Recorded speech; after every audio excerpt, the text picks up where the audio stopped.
மனத்தை உடலில் கலந்து விடு। পর্দায় তিনি একাই ১০০।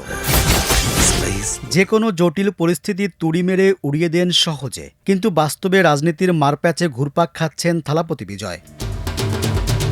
ভারতের দক্ষিণাঞ্চলের রাজ্য তামিলনাড়ু বিধানসভা নির্বাচনে বিজয়ের দল তামিলাগা ভেট্রি কাজাগাম বা টিভিকে জয়লাভ করেছে। তারা পায় ১০৮টি আসন, কিন্তু ২৩৪টি আসনের বিধানসভায় সরকার গঠনের জন্য প্রয়োজন ১১৮টি আসন। টিভিকে সমর্থন জানিয়েছে কংগ্রেস, স্থানীয় দল ভিসিকে এবং বামপন্থীদের দুই দল সিপিআই ও সিপিএম। সে অনুযায়ী ৯ মে মুখ্যমন্ত্রী হিসেবে শপথ নেয়ার কথা বিজয়ের, কিন্তু শেষ মুহূর্তের নাটকীয়তায় তা আর হচ্ছে না। ভারতীয় গণমাধ্যমের খবর বলছে, তামিলনাড়ুর রাজ্যপাল রাজেন্দ্র আর্লেকার সন্তুষ্ট হননি। তিনি বিজয়কে সরকার গঠনের জন্য আমন্ত্রণ জানাননি। তার মতে বিজয় সংখ্যাগরিষ্ঠতা প্রমাণ করতে পারেননি, ফলে শনিবার তার শপথ গ্রহণ হচ্ছে না।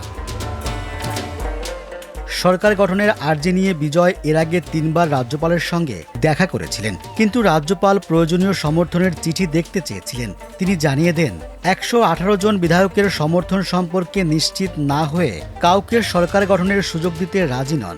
রাজ্যের রাজনীতিবিদদের অনেকের ধারণা, এক্ষেত্রে বিজেপি রাজ্যপালের ওপর প্রভাব খাটাচ্ছে।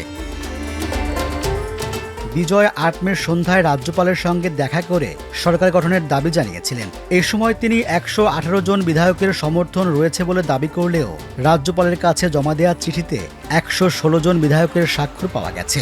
অর্থাৎ সংখ্যাগরিষ্ঠতার জন্য তার এখনও আরও ২ বিধায়কের সমর্থনযুক্ত স্বাক্ষর প্রয়োজন। ভিসিকে ও আইইউএমএল এর বিধায়কদের সমর্থনযুক্ত চিঠি দ্রুত জমা দেওয়া হবে বলে রাজ্যপালকে জানিয়েছেন বিজয়, কিন্তু রাজ্যপালের কার্যালয় জানিয়েছে অবশিষ্ট ২ বিধায়কের সমর্থনের চিঠি পাওয়ার পরই কেবল শপথ অনুষ্ঠানের ঘোষণা দেয়া হবে। পর্দার নায়ক হিসেবে বিজয়ী হলেও রাজনীতির মারপ্যাচে থালাপতি বিজয় এখন কোন ঠাসা, সংখ্যাগরিষ্ঠতার প্রমাণ আর রাজ্যপালের সায়, এই দুইয়ের টানাপোড়েনে তার মসনদে বসা অনিশ্চিত হয়ে পড়েছে। ১০ মের সময়সীমা পার হওয়ার আগে যদি এই অচলাবস্থা না কাটে, তবে বিজয়ের রাজনৈতিক উত্থানের পথে বড় বাধা হয়ে দাঁড়াতে পারে রাষ্ট্রপতি শাসন।